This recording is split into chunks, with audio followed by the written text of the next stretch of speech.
Pagi tu, kita orang makan nasi lemak dekat luar rumah je. Walaupun rumah dah terbuka luas, tapi hati kita orang kuat mengatakan kata tak nak masuk. Mungkin trauma kot. Tunggu family man datang dari Sepang lama sangat. Yelah nak bawa pawang hebat dari Banting kononnya. Jam 11.30 pagi barulah family Siman datang sampai 3 kereta. Semua adik-beradik dia datang nak tengok sendiri agaknya. Turun-turun je dari kereta pawang tu dah geleng-geleng kepala. Rumah apa korang duduk ni? Sambil-sambil tu salam dengan kita orang. Namanya Tok Seh. Salam-salam je kata semangat kita orang dah kena tarik.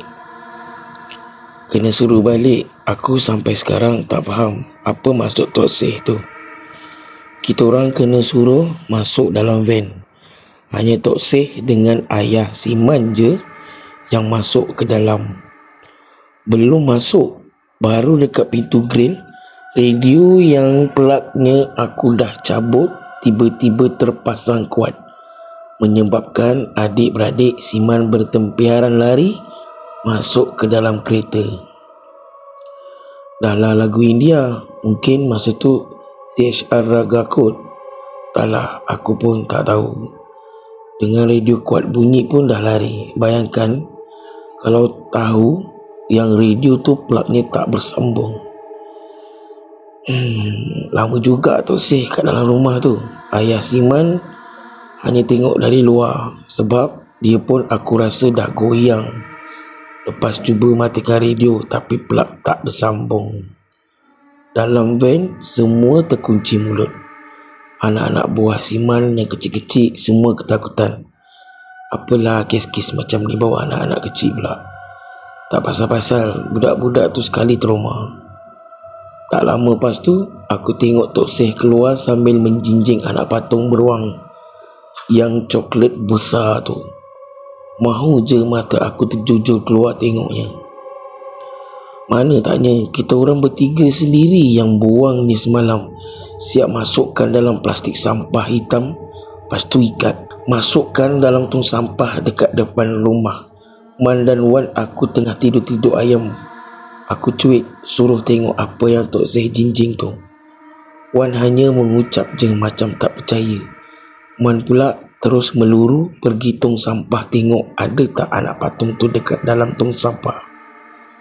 Dijerit-jerit panggil aku.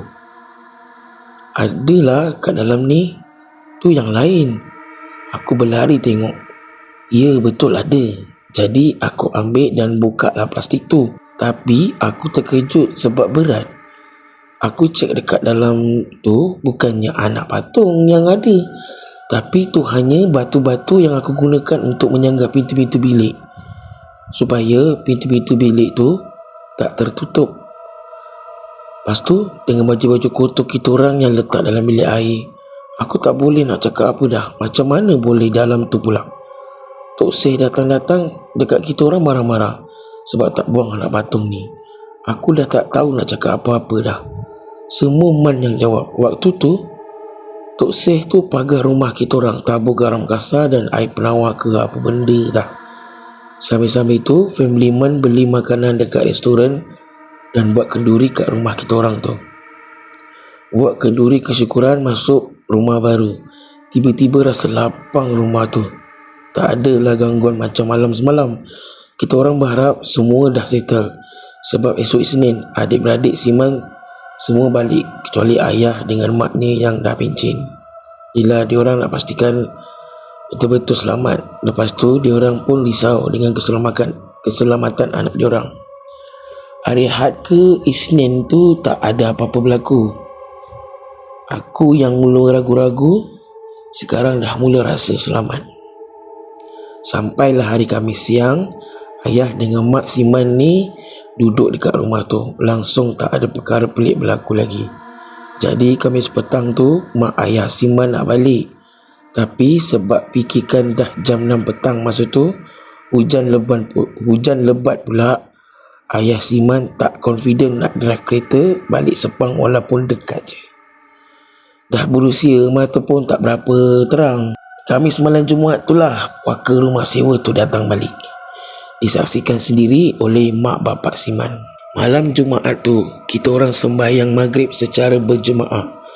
Selepas tu baca Yasin ramai-ramai macam hari-hari sebelumnya, supaya puaka rumah sewa tu tak datang ke rumah tu dan kacau kita orang lagi. Tengah baca Yasin ramai-ramai ni, tiba-tiba pintu dapur diketuk berkali-kali dan menyebabkan kita orang semua terhenti membaca Yasin. Air di dalam bilik air pula mencurah-curah keluar. Tengah aku sibuk pandang pintu dapur, aku ternampak tombol air di sinki tu dipusing dan menyebabkan air sinki tu mencurah-curah. Kita orang bangun beramai-ramai sebab Ayah Man suruh rapat-rapat. Kemudian kita orang tutup air di sinki dan kedua-dua bilik air yang mencurah-curah tu. Tapi tak berhasil bila air keluar balik lepas kita orang tutup. Nak tak nak, kita orang tutup suis utama di luar rumah.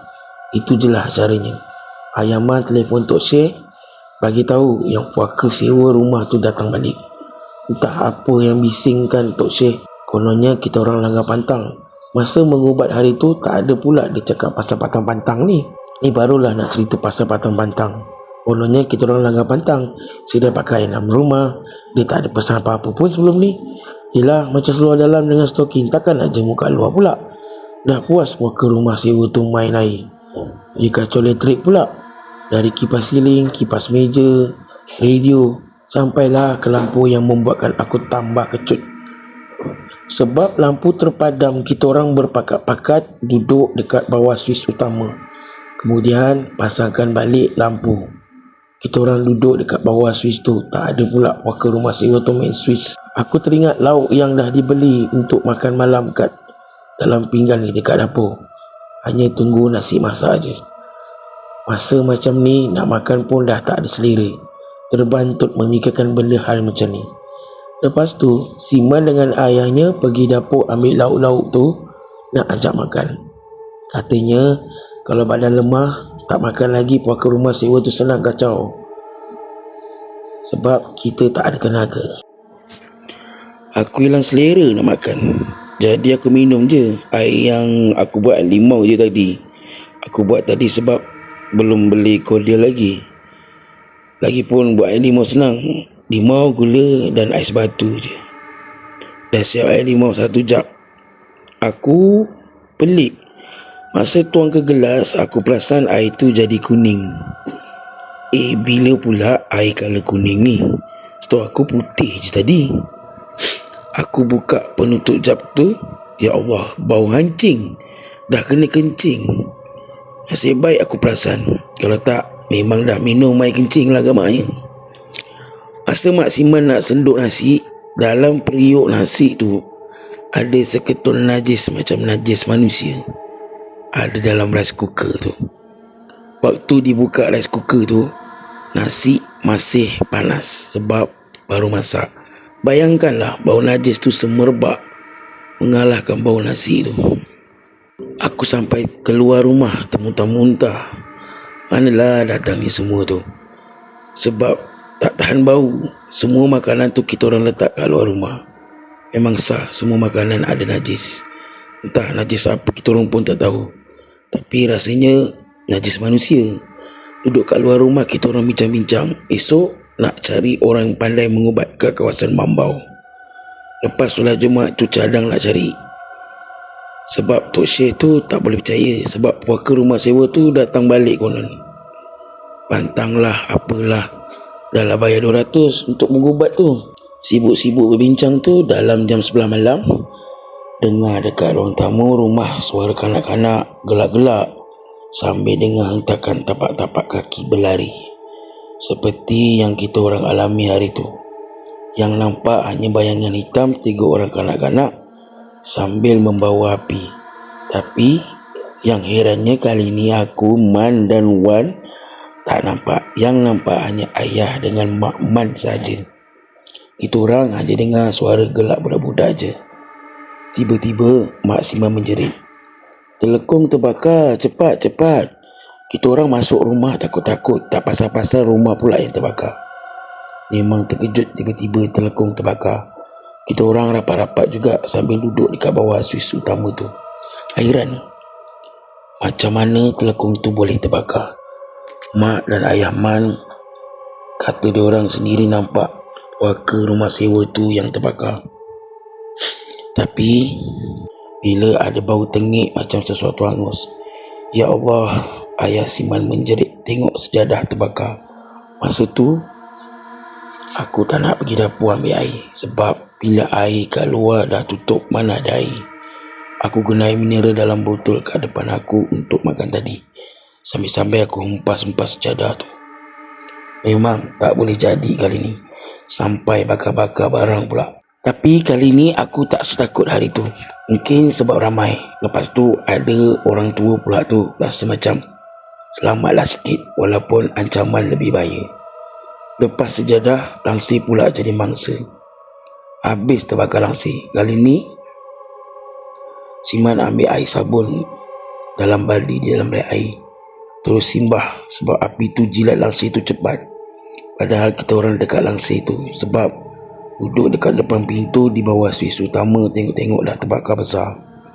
Tak habis itu je, kotak-kotak pun habis terbakar semua. Tak tahulah nak buat apa lagi. Akhirnya kita orang angkat semua barang bawa keluar rumah.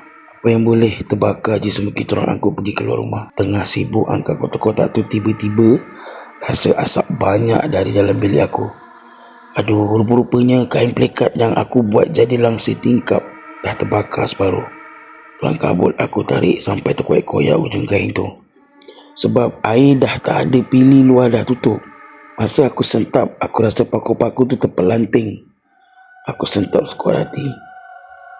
Masa tu juga Siman telefon uncle tuan rumah, cakap rumah tu ada masalah. Itu rumah baru ada masalah. Uncle tu cakap lah, ni bukan masalah rumah lah uncle, ini masalah rumah tu berhantu. Uncle tu boleh gelak-gelak je. Lepas tu dia boleh pula cakap, kalau you nak keluar, deposit rumah 2 bulan dan air elektrik dia tak nak bagi balik. Tu je lah yang Siman cakap dengan aku. Nak tak nak, aku cakap dengan diorang, kita kena pulihkan rumah ni. Mana duit deposit nak cari rumah lain dah. Rumah lain minta 2+1. Lepas tu deposit air dengan elektrik 200, sewa sebulan 270.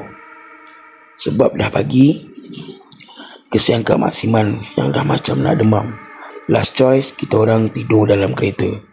Tapi biarkan pintu rumah tu terbuka je. Tingkap pintu kereta saja buka sikit. Yelah, sekarang mati kepanasan pula. Sampailah pagi subuh, tak ada apa-apa berlaku. Sampailah ayah Siman pasang kaset mengaji dekat dalam kereta. Jadi apa berlaku kat dalam rumah tak dengar. Memang aku tak boleh lelap langsung. Dalam esok tu aku ada kuliah. Nak tak nak aku fikir terpaksalah ponteng. Aku dengan si Wan memang tak boleh tidur. Tak tahu kenapa, Siman dan family dia semua nyenyak je tidur. Dalam jam 5 pagi tu, tiba-tiba atas kereta macam ada dipijak-pijak. Semua terjaga sebab seperti orang meloncat-loncat sambil berlari-lari atas bumbung kereta. Aku tunduk masa tu. Tiba-tiba aku dengar Mak Siman menjerit. Aku pun terpandang dekat cermin. Depan selipar aku dengan kasut Siwan berjalan sendiri, tapi macam dingesotkan. Siman keluar dari kereta. Lepas tu cuba ambil kasut dengan selipar tu dan baling ke pintu grill. Waktu tu aku boleh dengar macam ada benda terhempas kat grill tu. Aku tak tahu apa benda sebab tak nampak. Tapi aku rasa mesti puaka rumah sewa yang kita orang nampak sebelum ni. Waktu tu juga ayah Siman azan dan baca ayat kursi kuat-kuat. Sampailah jam 6.30 pagi. Hari dah nak siang. Kesian aku tengok dekat Mak Siman. Dahlah dia ada darah tinggi dan sakit jantung. Sempatlah aku tengok dia macam meracau sekejap sebelum suami dengan anak ditenangkan. Jam 8 pagi tu Abah Siman suruh kita orang angkat-angkat semua barang masuk kat dalam kereta. Habis semua barang bertabur kat bonet kereta, kecuali penyapu, baldi dan benda-benda besar tu tak bawa. Kereta manalah nak muat sebab tak puas hati kat tuan rumah. Aku solekkan aja rumah tu, pintu dapur dan pintu depan. Lepas tu lampu dan kipas aku biarkan je terpasang. Biar dia bayar elektrik mahal pun bulan ni. Lepas tu nak masuk rumah kena potong dulu solek tu. Dah dia main-mainkan kita orang. Lepas tu nak pulangkan duit deposit sikit pun tak ada. Jumaat tu kita orang tak pergi kelas. Lepas tu menumpang kat rumah saudara Siman dekat Bukit Cedang untuk sementara waktu. Susah jugalah walaupun dekat dari kolej tapi tak ada bas. Man terpaksa ulang alik angkut kita orang 2 kali awal minggu. Mac 2002 keluar di surat khabar metro pasal rumah terbakar sendiri di Seremban 2. Aku dah tahu kat mana tempat tu sebab aku dah alami. Dah sah-sah kat rumah yang aku pernah sewa dulu tu. Dulu aku ada simpan keratan berita tu. Tapi dah nak 11 tahun berlalu. Entah mana aku letak.